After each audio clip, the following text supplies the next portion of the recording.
Hello and welcome to my channel, Organic Living through CJC Immigration.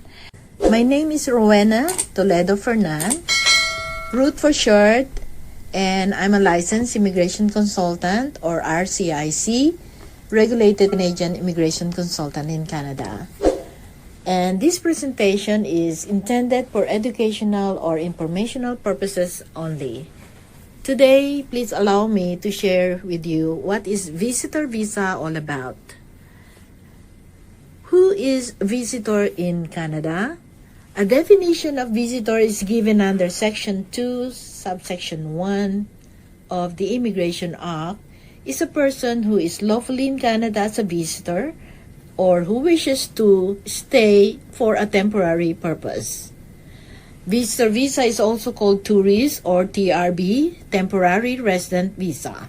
It is a document issued by the Canadian Immigration Visa Officer outside Canada, showing that the holder has satisfied the requirements for admission to Canada as a visitor.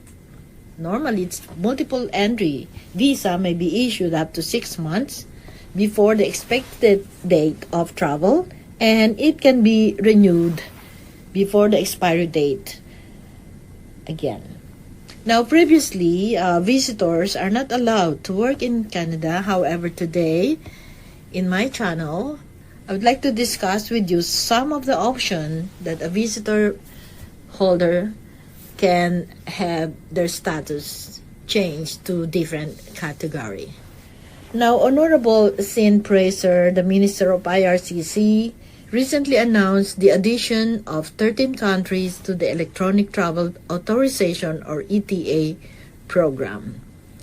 Now, effective immediately, eligible travelers from these countries can benefit from the program, and they are Antigua and Barbuda, Argentina, Costa Rica, Morocco, Panama, Philippines, St. Kitts and Nevis, St. Lucia, St. Vincent and the Grenadines, Seychelles, Thailand, Trinidad, Tobago, and lastly, Uruguay. And what does this mean is that the travelers from these countries no longer need to apply for a TRV or visitor visa to enter Canada by air. But however, for those who are not eligible for ETA, they will still need a visitor visa or a TRV in a regular application. We welcome you to come and visit our Philippine office at CJC Canada Immigration Services, located at PU Commercial Building, Samala Street, Binakayan, Kawit, Cavite, Philippines.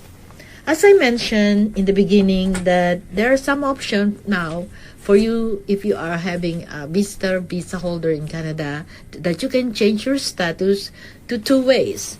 It can be changed to a study permit or a work permit.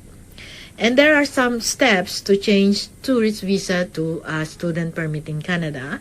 So contact our office, CJC, as soon as possible as you landed in Canada as a visitor. And you can check our website at www.cjcimmigration.com. Now, what about your spouse and children? They can also get a work permit and education in Canada. So your spouse or common law partner and dependent children may also be able to get processing on a visitor visa, work permit, or study permit. Now, to get to study in Canada without leaving the country, yes, of course. Normally, when you want to apply for a student visa to study in Canada, you will have to leave Canada and re-enter. However, by changing from a visitor visa to a study permit, you don't have to leave the country to do so. Now, another way for you to change your status from visitor is by getting a work permit.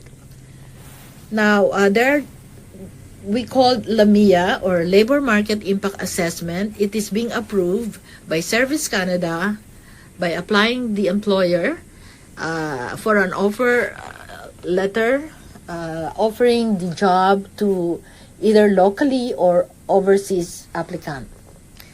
Now, Canada Work Permit is an authorized document given by the Administration of Canada which permit person to live, study, and work in Canada while getting the advantages of Canada.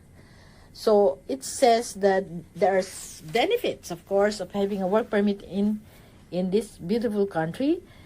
Having a work permit in Canada can bring many benefits to the visa holder, and they are some benefits such as they allow you to work anywhere and for any employer in Canada.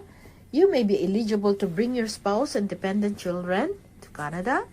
Children who are school age can attend Canadian educational institution, and a work visa gives you a pathway to immigrate to Canada and become a permanent resident.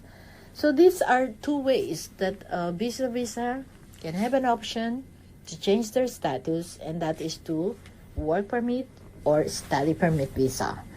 Now, thank you for your time, and I'm looking forward to meet you again on my next Canada immigration updates. If you have any question with regards to immigration, please leave your comment below or simply call 647-859-9929 or send me an email at rfernan777@gmail.com. God bless. Bye-bye.